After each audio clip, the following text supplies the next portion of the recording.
Satu lagi, karena masalah komunikasi ini antara laki-laki dan perempuan sekarang banyak risetnya dari neuroscience, saya berharap ibu-ibu banyak belajar tentang bedanya otak laki-laki perempuan ya Bu.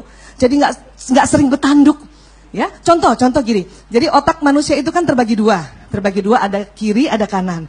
Terbagi duanya persis belahan hidung. Coba Ibu kasih gini dulu, ke atas. Nah, terbelahnya begitu ya. Dan nggak ada kaitannya dengan rambut belah pinggir ya. Jangan merasa yang rambutnya belah pinggir miring sebelah, dia gini, terbelahnya gini. Nah, ada anatomi otak yang di tengah ini, kita biasanya sebut namanya corpus callosum. Rupanya corpus callosum wanita lebih tebal dari pria. Lebih tebal 30%. Gara-gara lebih tebal itulah, ini kan fitrah ya. Maka wanita bisa mengerjakan lebih dari satu pekerjaan dalam satu waktu. Ibu sering begitu? Masak, nyuapin, balas WA, kaki ngepel, ya. Itu karena otak tengahnya perempuan lebih tebal 30%. Nah, jadi kita suka merasa kita multitasking, padahal itu fitrah. Nah, pria karena lebih tipis 30%, maka pria itu kalau mengerjakan sesuatu di depannya, itu cepat konsentrasi. Dan pada saat konsentrasi pendengarannya menurun. Ini yang membuat pria apabila mengerjakan sesuatu hal di depannya setelah lebih 10 menit, dia tidak akan mendengar apa yang wanita katakan padanya. Ini yang kadang membuat pertengkaran suami istri. Jadi kadang ibu kalau panggil suami yang sedang baca koran dan nonton TV, berapa kali panggilnya Bu? Berkali-kali kan? Apa rasanya Bu? Kesel? Bukan suami tidak mau mendengar, memang mereka sedang konsentrasi, pendengaran menurun. Dan sebetulnya para suami suka curhat juga sama saya kalau ada sesi-sesi curhat. Mereka bingung, kenapa istri-istri kalau panggil suami matanya melotot? Kenapa? Karena suami nggak tahu kalau itu panggilan ketiga. Yang kita cantik tuh di panggilan pertama.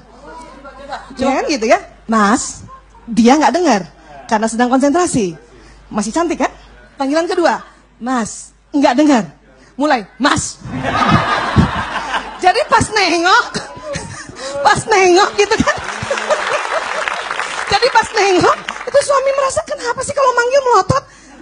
Itu juga membuat suami itu tambah kesel, tambah juga merasa alah, ya, percuma juga saya bikin sesuatu gitu.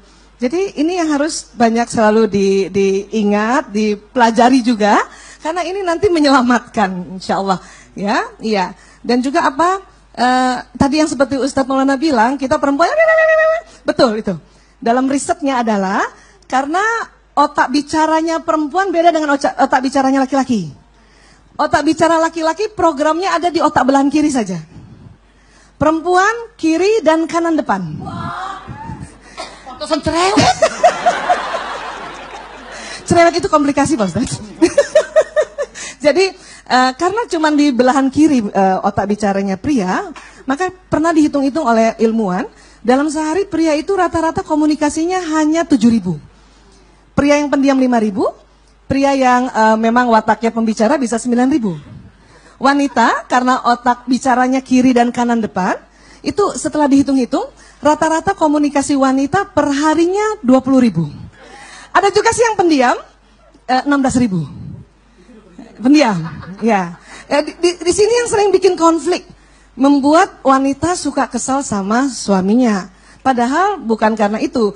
Masalahnya adalah komposisi bahasa yang sangat berbeda, 7.000 dan 20.000. Makanya kadang-kadang wanita kalau WA suaminya panjang lebar, dijawab oka, marah. Padahal nggak usah marah. Saya awalnya begitu, kalau dijawab oka sama suami, saya akan nesu. Tuh kan, dia nggak sayang lagi sama aku. Tapi sekarang setelah tahu ilmunya, panjang lebar WA, dijawab oka, malah bangga. Ya Allah, laki-laki banget suami gue. Tepuk tangan dulu dong Bu. Terima kasih banyak, luar biasa.